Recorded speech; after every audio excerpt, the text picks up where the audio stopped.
और मैं यहाँ पे बैठने पर गया, बोल गया ना खलील उरे मांग कमर हो जाना है यहाँ पे। अच्छा कलील मांग मुझे कलील मांग छोड़ दो ये कट कर वरना तेरे को डर नहीं लगता।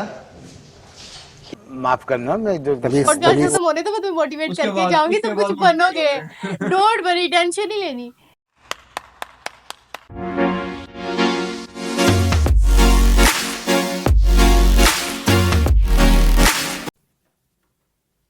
Hello guys, welcome back to the pod blog of Umra. आज का टॉपिक बहुत कॉमन है, इस पे हम बात करेंगे पैशन, मोटिवेशन और interior designing. So let's carry on and move toward our day here.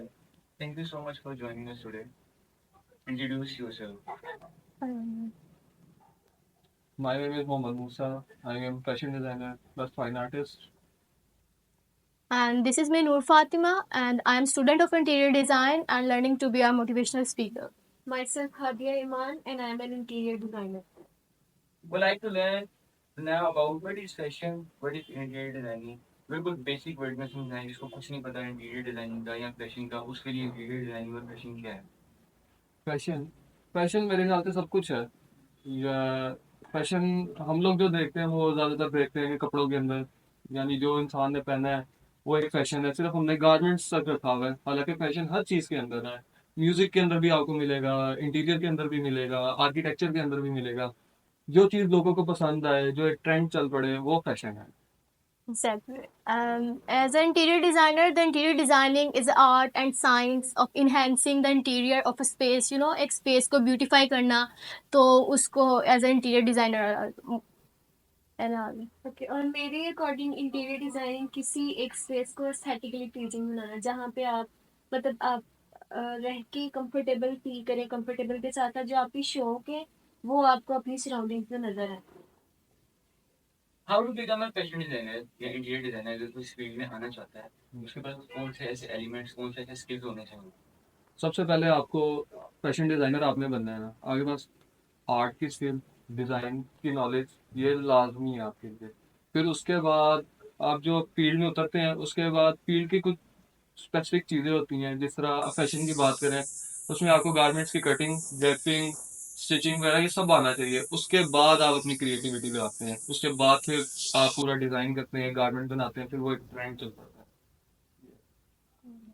मेरे नज़दीक एज एन इंटीरियर डिज़ाइनर मुझे लगता है एक विजुअल आप कैसे क्रिएट करते हो, उसको मीनिंगफुल कैसे आप अगले के सामने यूटिलाइज करवाते हो, एक्सप्लोर कैसे करते हो। एंड स्पेशली कम्युनिकेशन स्किल्स भी बहुत मैटर करते हैं आपके, क्योंकि ये हमारी जो फील्ड है एज एन इंटीरियर डिज़ाइनर, हमने कैसे अगले को अपने वर्क को एक्सप्लेन करना, तो ये चीज़ बहुत इंपॉर्टेंट है मुझे लगता है as an interior designer and architect. So मेरी फील्ड के अकॉर्डिंग मेरे अकॉर्डिंग इंटीरियर डिजाइनर बनने के लिए सबसे पहले आपके पास बेसिक स्किल्स होनी चाहिए, ड्राइंग स्किल्स। उसके बाद जो है सॉफ्टवेयर बेसिक है एक इंटीरियर डिजाइनर का। अगर आपको सॉफ्टवेयर नहीं आता तो आप इंटीरियर डिजाइनर नहीं बन सकते।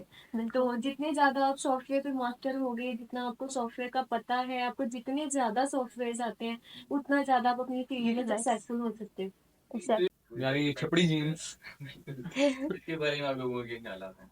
यार मैं देखता हूँ, पता नहीं क्यों वेस्ट को इतना फॉलो करी जा रहे हैं, अपनी शनाख्ती भूल गए हैं। छपड़ी पैंटें, खुले खुले कपड़े, पता नहीं क्या अजीबो गरीब, समझ से बाहर है। मुझे आज तक तो लड़कियों के ट्रेंड की भी नहीं समझ है मुझे क्या चल लगता रहा है है। कि हम ना मतलब किसी भी ट्रेंड को या फैशन को पॉइंट आउट नहीं कर सकते, बिकॉज कोई कल्चर प्रेजेंट कर रहा होता है, कोई कैसे कर रहा होता है, हर एक की अपनी चॉइस होती है। तो नहीं उसको फिर भी अगर बात करो, मुझे ऐसा लगता है कि लड़कियों को फिर भी थोड़ा बहुत फैशन की सेंस है, लेकिन बॉयज को बिल्कुल भी नहीं। मतलब इतने वेल हाइटेड लड़कों ने इतनी छोटी छोटी शर्ट पहनी थी। मतलब Exactly. भाई आप अपने साइज की शर्ट तो ढूंढ लेना मार्केट से।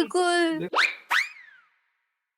फिर तो उसकी अपनी चॉइस नहीं आगे। नहीं चॉइस चॉइस लड़कियों की भी चॉइस है ना, जो मर्जी Exactly. पहने। नहीं यार, फिर भी मुझे समझ नहीं आती लड़कियों की। हमें भी लड़कों की समझ नहीं आती। बस ऐसे ही इख्तलाफ चलता आ रहा है। फैशन सेंस में आपको कौन लगता है, लड़कियां बेहतर है या लड़के बेहतर है। ऑब्वियसली लड़कियां लड़कियां बहुत बेहतर है, लड़कों को कोई सेंस नहीं है। नहीं भाई, लड़के बेहतर हैं। कैसे। भाई लड़के जो मर्जी पहन लो भाई, वो फैशनेबल लगते हैं। नहीं नहीं नहीं सुबह उठ के उन्हें मेकअप नहीं लगाना पड़ता, अपनी शक्ल बदल के, ठीक है ना। तो लड़कियां जो है ना फिर भी आपको वेल ड्रेस नजर आएंगी। मतलब अच्छा। उनका एक लुक होता है कि हाँ जी ये यूनिवर्सिटी पढ़ने आई है, रेडी होके आई है। लड़कों का समझ नहीं आता कि क्या पहना था, पीले रंग की शर्ट। बट चलो कम से कम नहीं लड़के नहीं आर्टिफिशियल तो नहीं बट आते ना। मेरे अकॉर्डिंग अगर मुझसे पूछा जाए, बॉयज एंड गर्ल्स इक्वल, मतलब गर्ल्स भी कुछ उनमें मतलब उनको बिल्कुल नहीं पता था कैसे वेयर करना है, कैसे प्रेजेंट करना है, और इनमें बॉयज भी हैं। मैं ये नहीं कहती कि गर्ल्स इज परफेक्ट, मतलब लाइक ड्रेसिंग के अंदर नहीं है, काफी गर्ल्स के अंदर मतलब नहीं लेकिन आता फिर होगा। भी चलो खुद ही मान गए, खुद ही मान गए। लेकिन अगले अगले सवाल पे हो भाई। अगले पे नहीं, मतलब बॉयज। लेकिन फिर भी जनरली गर्ल्स को ज्यादा सेंस होती है फैशन की, नहीं ये यार। No, I don't think so. आपको भी आर्टिस्ट ही कहा जाएगा, आप लोग भी आर्टिस्ट हो। आर्टिस्ट ही है यार। तो आप बताएं कि आपका फेवरेट आर्टिस्ट कौन है? Favourite artist गुलजी। ओके। ये इसी दुनिया कौन? का ये फाइन आर्टिस्ट है, ये मुझे पाकिस्तान के फाइन आर्टिस्ट थे ये, बहुत मशहूर, ओके। बहुत हो गया। ओके और ट्रक आर्टिस्ट में मुझे वो पसंद है, अपने हुसैन करके नाम है उनका। ये पाकिस्तान के बनने के 4 साल बाद हुए थे, ये आए थे यहाँ पे पाकिस्तान में। तो फाइन आर्ट्स को लेके आपने अपना आगे कैरियर परस्यू करना है कि मैं साथ साथ कर रहा हूँ, मैं कंपटीशन में भी जाता हूँ साथ, गैलरीज वगैरह में भी, ये सारे साथ साथ चल रहा है।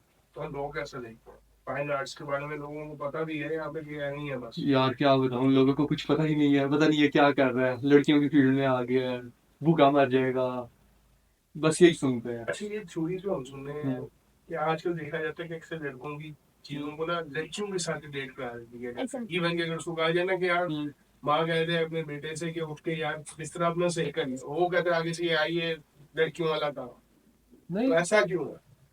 पता नहीं, एक वो कल्चर कल्चर बन चुका है। जो लाइक हमारा कल्चर चल रहा है, उसी के अकॉर्डिंग कल्चर एक चीज बन चुका है कि हाँ ये बॉयज की पर्सनैलिटी है, ये गर्ल्स की है, उसी को हम मूव ऑन कर रहे हैं। तो इसमें मुझे मैं लगता ये है ऐड करूंगी कि इसमें पेरेंट्स की तरबियत का बड़ा रोल होता है। हमें जिस तरीके से लाइक बड़ा किया जाता है ना, वो एक सेंस में कि जैसे एक डॉल है, एक टॉय है, एक लड़का एक बहन और भाई एक घर में रह रहे हैं, तो वहीं से एक छोटे बच्चे को सिखाया जाता है भाई तुम डॉल के साथ क्यों खेल रहे हो, ये लड़कियों का टॉय है। तो मतलब जैसे जैसे वो बड़े होते हैं, ये चीजें पेरेंट्स ही बच्चों के दिमाग में इतना डिफरेंस क्रिएट कर देते हैं कि ये लड़का है ये लड़की है, तो फिर बड़े होकर हम स्पेशली सोसाइटी भी, मुझे यही लगता है रिजल्ट हम फिर एक्सपेक्ट कर सकते हैं ना आगे फिर कि सोसाइटी भी बहुत फिर matter- लड़कियां जो है वो बड़ी होके करती हैं कि ये लड़कियों वाली चीजें हैं, लड़के ये कहते हैं कि ये लड़के लड़कों वाले काम नहीं है, ये लड़के हैं, ये सारा कुछ।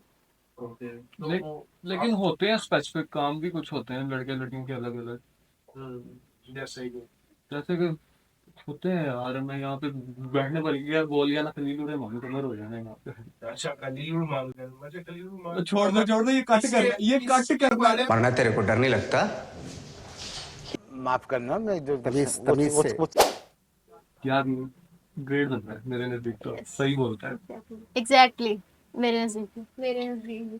मुझे लगता है कि आप पहली लड़कियां जिनसे मैं मिला हूँ जो उससे इंस्पायर है, वरना अक्सर तो मैंने बहुत सी लड़कियों को देखा जो उसके खिलाफ ही यहाँ कोई फेमिनिस्ट नहीं है। या So, अब पूछते हैं आर्किटेक्ट इंजीनियर्स जो होते हैं और एक तरफ देखा जाए इंटीरियर डिजाइनर्स, दोनों में क्या फर्क है? आर्किटेक्ट और इंटीरियर में मुझे लगता है जैसे आर्किटेक्ट है स्ट्रक्चर पे बेस्ड होता है, बिल्डिंग करनी है उन्होंने, और इंटीरियर का ये होता है कि आपने उसको कैसे यूटिलाइज करना है, आप आपके कंसेप्ट ने उसको कैसे ब्यूटीफाई करना है, आपका इंटीरियर होता है। आर्किटेक्ट होता है बिल्डिंग्स को अपने वर्कआउट करना। तो मेरे नजर से इनका डिफरेंस है, बहुत ज्यादा है। ये है कि अगर और- आप एक घर अपना बनाना चाह रहे हैं तो आर्किटेक्ट जो है वो आपको एक खाली बिल्डिंग खड़ी करके देगा। उसके Exactly. अंदर सारा फर्नीचर, आप उस घर को ऐसे कैसा चाहते हैं एस्थेटिक, Theme, आपको color. सारा इंटीरियर डिजाइन Yes, करके देगा। exactly. तो ये बहुत एक जगह एक पॉइंट तक ये सेम भी है, लेकिन आगे जाके इनके डायरेक्शन बिल्कुल डिफरेंट हो जाते हैं Yes. आर्किटेक्ट्स और इंटीरियर डिजाइनर की। करूँगा तो यू फातिमा, आपने जिस तरह बताया कि आपको मोटिवेशनल स्पीकर बनना है और संग है, तो थोड़ा सा आवाम को इसके बारे में बताया कि मोटिवेशनल स्पीकिंग असल में है क्या। सबसे पहले तो ये कॉन्सेप्ट क्या है? कॉन्सेप्ट मेरे अकॉर्डिंग जैसे कि होता है कि आप अपने वर्ड्स के अंदर कितनी पावर है आपके अंदर, क्योंकि पहली चीज़ है कि आप अपने अपने आप को बिल्ड कैसे करते हो, आपकी लाइफ में वो अप्लाई है चीज़ जो मैं अगले को बता रही हूँ कि हाँ आप इस वे में चलें, क्योंकि वो आपके वर्ड से स्ट्रॉन्ग हो जाते हैं। तो एज एन मोटिवेशनल स्पीकर जब हम किसी को गाइड करते हैं, आपके पास वो पावर होती है, हम कहते थे नॉर्मल ये स्वैग है वही हमारा, तो एक लाइक ये वर्ड आ जाता है, तो हमारे पास एक पावर होती है, एक चीज़ होती है। मैं इनको बताऊंगी कि आप इस वे में है, यू आर द बेस्ट, अगर आप यार मैं ऐसे चाहें। जिंदगी से बहुत डिप्रेस हूँ, मुझे मोटिवेट करो यार, मैं तो खुदकुशी करना चाह रहा हूँ। चले आपको एक टास्क देते हैं, कुछ ऐसे एलिमेंट्स बताएं कि इनको आपने मोटिवेट करना मैं बहुत दुखी हूँ। So how would you do? या मोटिवेट करो यार। फर्स्ट थिंग आप क्या रिकमेंड करें? एज अ मोटिवेशनल स्पीकर एक कवर अप होता है, जैसे एज अ पहले साइकेट्रिस्ट है। मुझे तो मोटिवेट पहले कर इससे दो। नहीं, मैं इन्हीं को बता रही हूँ, जैसे अच्छा। एज अ साइकेट्रिस्ट होता है आपसे उससे आप मिलेगा। आपको बेसिस में पूछूंगी कि वाई, मतलब नथिंग, जैसे हम नॉर्मल करें नथिंग इज इम्पॉसिबल, राइट? सो मतलब मैं आपसे वो डिस्कस करूंगी पहले आपके साथ, नॉर्मल हो जाना कि हाँ इजी रहो, आप बात कर सकते हो जो भी बात है। देन हम उसके अंदर मूव ऑन होंगे कि आप इसके आपके पास ये भी ऑप्शंस हैं, ये भी ऑप्शन है, this one is best for you and that one is not good for you. अच्छा, मैंने ये नहीं पूछा होता क्या, मैं मोटिवेट होना चाहता हूँ बस। तो अभी नहीं ना, मैं करूंगी, ये पॉडकास्ट खत्म होने तो मैं तुम्हें मोटिवेट उसके करके बाद जाऊंगी, उसके तुम कुछ बाद बनोगे। मोटिवेट डोंट वरी, टेंशन नहीं लेनी। अच्छा, ये तो पहले तो ये चीजें नहीं होती थी, आप क्योंकि मैं इन शॉर्ट अगर कहा जाए कि हमारे पेरेंट्स हैं वो अभी एग्जैक्ट वैसे के वैसे ही हैं जिस तरह वो पहले थे, एग्जैक्टली जबकि हमारी जनरेशन में बहुत ज्यादा फर्क आ चुका है। ऐसा ही है। बहुत अगर सी चीजें हम फील करते हैं। हम्म। यहाँ तो पे इस बारे में आप क्या कहते हैं? यहाँ आप पे सॉरी बोलो। यहाँ पे मैं एक चीज ये भी ऐड करना चाहूंगी कि हमारे पेरेंट्स के अंदर और आज की जनरेशन के अंदर एक बहुत बड़ा जनरेशनल गैप है। एग्जैक्टली मतलब अगर हम अपनी जनरेशन में से बात करें तो आजकल बहुत कम पेरेंट्स, सिर्फ एक छोटा रेशियो है जो सपोर्टिव पेरेंट्स है, एक साइड आ जाती है जो आपके पेरेंट्स जो है वो जो जनरेशन है उसको अंडरस्टैंड नहीं कर पाते। ये जो जनरेशनल गैप है, ये जो माइंडसेट का डिफरेंस है, इससे बहुत ज्यादा जो है ना ये इश्यूज क्रिएट होते हैं। और दूसरी बात ये भी है कि हमारे पाकिस्तान के अंदर लोगों को मेंटल हेल्थ को लेके कोई अवेयरनेस नहीं है। एग्जैक्टली सही है। और ये चीज मतलब कि मेंटल हेल्थ, जैसे हमारे जिस्म के किसी बॉडी पार्ट में कोई पेन हो रहा है, हम फौरन से इस चीज का ट्रीटमेंट करवाने के लिए जाते हैं डॉक्टर के पास कि यार कोई इशू ना हो जाए में। लेकिन जब दिमाग की बात आती है, जो पूरी बॉडी के फंक्शंस को नहीं कंट्रोल नहीं, कर रहा यहाँ होता पे है। कौन जाता है डॉक्टर्स के पास? पैनाडोल है तो नहीं पैनाडोल ही खा नहीं लेते हैं यहाँ नहीं, पे। मैं एक सीरियस इशू को लेके अच्छा, बात कर रही सीरियस हूँ तो। कि मतलब जब आपका ब्रेन डिस्टर्ब हो जाता है, जो आपको पूरी बॉडी पार्ट के सारे फंक्शंस को कंट्रोल कर रहा है, तो उस चीज के ऊपर कोई फोकस नहीं करता ज्यादा। पेरेंट्स को बताने के बाद भी पेरेंट्स इस चीज को अंडरस्टैंड नहीं करते कि नहीं कुछ भी नहीं है। लाइक कुछ लोग तो मतलब ये इसको डिफरेंट साइड से ले जाते हैं कि नहीं नहीं ऐसा कुछ नहीं है। एग्जैक्टली मुझे लगता है कि जैसे एज एन मोटिवेशनल स्पीकर जो मेरा अभी का पॉइंट है जिसे मैं लर्न कर रही हूँ, अगर मैं आपको पर्सनली बताऊं तो मेरा पॉइंट बेसिक 3 पॉइंट्स है: इखलाक, किरदार और हस्बे हाल। इखलाक हमें सिखाता है कि हम बड़ों से कैसे रिस्पेक्टफुल बात करनी है, इज्जत देनी है, और छोटों से कैसे प्यार से एक वो चीज़ है। किरदार मेरे नज़दीक अगर आप पर्सनली पूछें तो बहुत बहुत इंपॉर्टेंट है पार्ट, कि nobody is perfect, right? हम डे बाय डे अपने आप को परफेक्ट करते हैं, मेरे लिए इस वजह से क्योंकि हम आज यहाँ बैठे हैं, तो मैं यहाँ से जब जाऊंगी मेरे बैक बाइटिंग में क्या कंसेप्ट होंगे, तो ये बहुत मैटर करते हैं। आपका किरदार मेरे लिए सुपर पावर है, according to as a girl भी पूछा जाए तो मुझे लगता है ये बहुत सुपर पावर है कि आप कैसे अपने आप को यूटिलाइज कर सकते हो। यस, मतलब I am the end at the end the skill set आपकी लाइफ में बहुत ज़रूरी है। आप देखें दुनिया में लाखों करोड़ों लोग हैं, सबके थंबप्रिंट डिफरेंट है, राइट? अल्लाह ताला ने सबको क्रिएट किया है, सबके पास एक अलग अलग यूनिकनेस है, तो हमें उनको एक्सप्लोर करना है, अपने स्किल सेट्स को सेट करना है। तो मेरे ये बेसिक पॉइंट्स हैं जो अपने यूथ को दूंगी। और अगर आप मुझसे पर्सनल पूछें तो मेरा फोकस है देहात में जाना, उनके पेरेंट्स को बताना। आपको भी पता होगा देहात में 5th क्लास के बाद बच्चा सोचता है खेती बाड़ी की तरफ चले जाते हैं, स्टडी बहुत मुश्किल है, राइट? मेरा ये नहीं है कि मैं कैमरे के सामने आऊँ, लोगों को बताऊं कि yes I am the motivational speaker. मैं ये नहीं चाह रही। मैं एक देहात में जाऊं एज अ डॉटर, मतलब उनसे बात करूं कि मैं भी आपकी बेटी हूं, मतलब ये बच्चे हैं, इनकी सोच ऐसी हो कि हमें आगे पढ़ना है, इनको ऐसे मोटिवेट करूं। तो मेरा बेसिक ये है, तो मैं उस पर मूव ऑन कर रही हूँ। आपको ऐसा लगता है कि आज जो हमारे से पहले की जनरेशन थी, even let's talk about our parents generation, या और जो हमारी जनरेशन है, इसमें अगर देखा जाए तो एक फर्क है कि हम लोग बदलना चाहते हैं, लेकिन शायद कहीं हमसे जो बड़े हैं वो शायद बदलना नहीं चाहते। नहीं, एग्जैक्टली एग्जैक्टली। यहाँ अगर आप मुझसे अगर यही क्वेश्चन पूछते ना कि मोटिवेशन आपके अंदर आई कैसे, मतलब आपने क्यों ये चीज़ सोची, तो मेरे नज़दीक ये आता है जैसे मेरे फादर एज अ पेरेंट मुझे गाइड करते थे कि बेटा ये चीज़ है, एक मोटिवेशन ही हो जाती है ना कि यू आर द बेस्ट, आप ये करो, आप वो। मैं अगर पर्सनली बताऊँ, आई एम ब्लेस्ड कि मेरे बाबा ने मुझे, मेरे सुपर पावर है, अभी भी मैं कोई स्टेप करूँ ना, बाबा I am doing like this, कहते हैं do it whatever you want. तो मतलब जब मेरी दोस्तें या फ्रेंड्स को कॉलेज में होती थी, वो कहती थी मेरे बाबा मतलब यूं है, मेरी मम्मा बहुत मतलब नहीं जाने देती, तो मैं ना हर्ट होती थी। फिर मैं उनकी पावर्स मिली, फिर मुझे लगा कि मुझे मोटिवेट करना है पेरेंट्स को। तो मेरा इस कंसेप्ट यहीं से आया था, फर्स्टली मेरे फादर की वजह से, जिन्होंने मुझे लाइक अभी तक समझाते हैं, बात होती है ओपनली भी हर चीज़ से।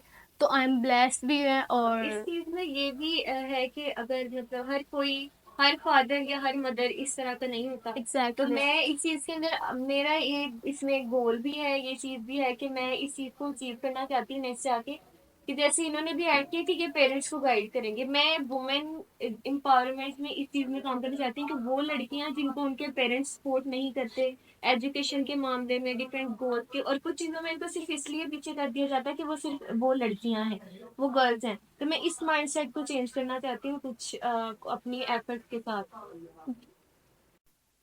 जिंदगी को तन्हा वीरानियों में रहने दो, ये वफा की बातें ख्यालों में रहने दो।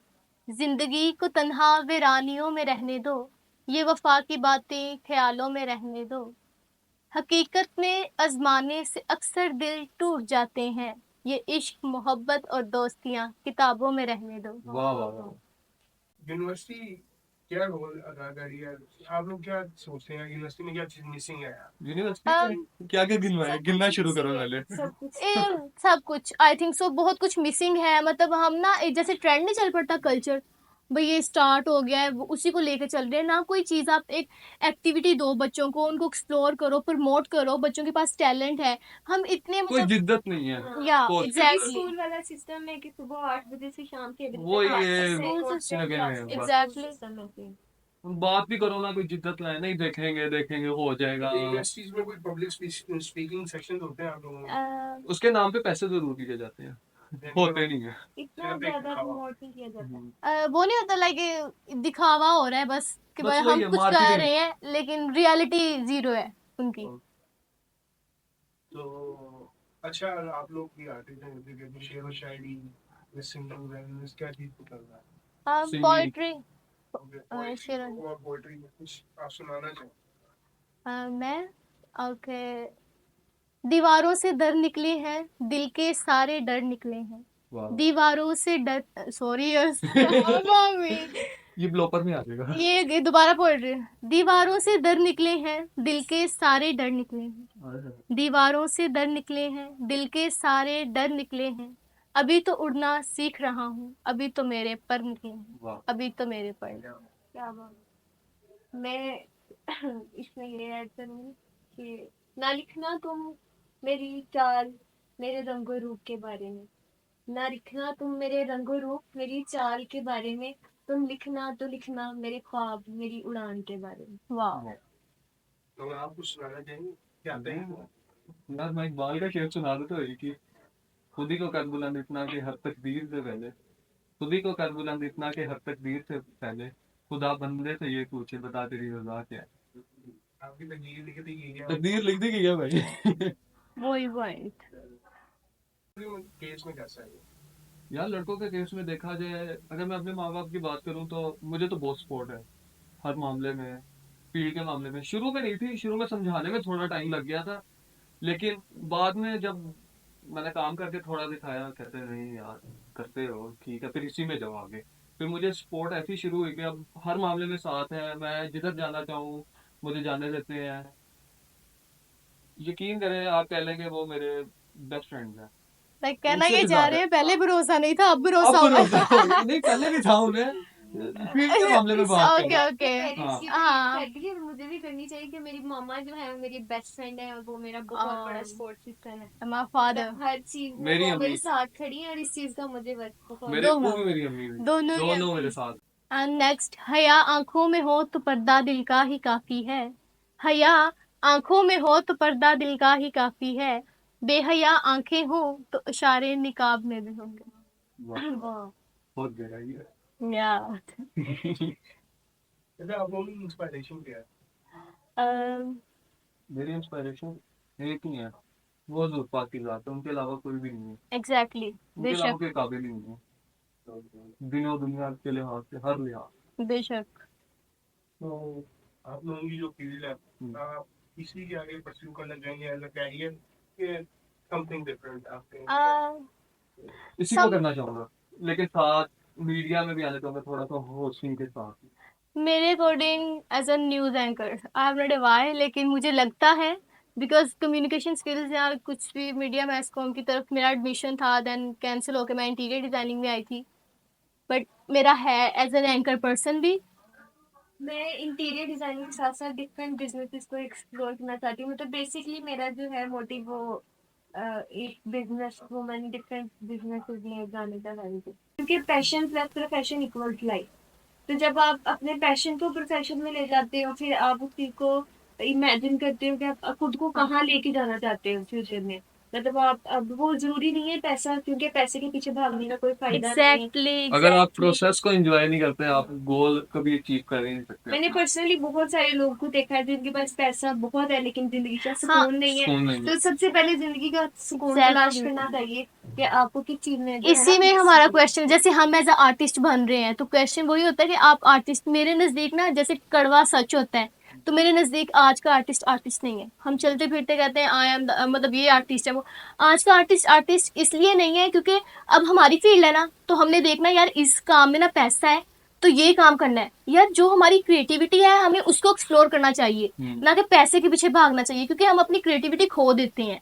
कहीं तो गुम हो हमने गई है आजकल क्रिएटिविटी, मेरे ख्याल से कहीं गुम गई है। एग्जैक्टली हमें यहाँ ना से एक डिजाइन देखा, वहां से देखा, हम मिला के दूसरे नया को बना दिया। ये क्रिएटिविटी नहीं है। आज के दौर में हम दूसरे को कॉपी पेस्ट कर रहे हैं या पैसे के पीछे भाग रहे हैं। भाई इस काम में पैसा है इसमें नहीं। भाई आप अपनी क्रिएटिविटी पे फोकस करो, मैं ये चीज एक्सप्लोर करूंगा, शायद उसके अंदर ज्यादा यूनिकनेस हो, ऐसे ही आपका नाम हो। तो मुझे लगता है हमें इस चीज पे फोकस रहना चाहिए, तो इस चीज को मूव ऑन करना चाहिए जो हमारे लिए बहुत बेस्ट है as compare to other things. मतलब कॉपी पेस्ट आप काम करते हो कि भाई पैसा है, वो चीज अच्छी आर्टिस्ट नहीं है। तो आर्टिस्ट नाम ही क्रिएटिविटी है।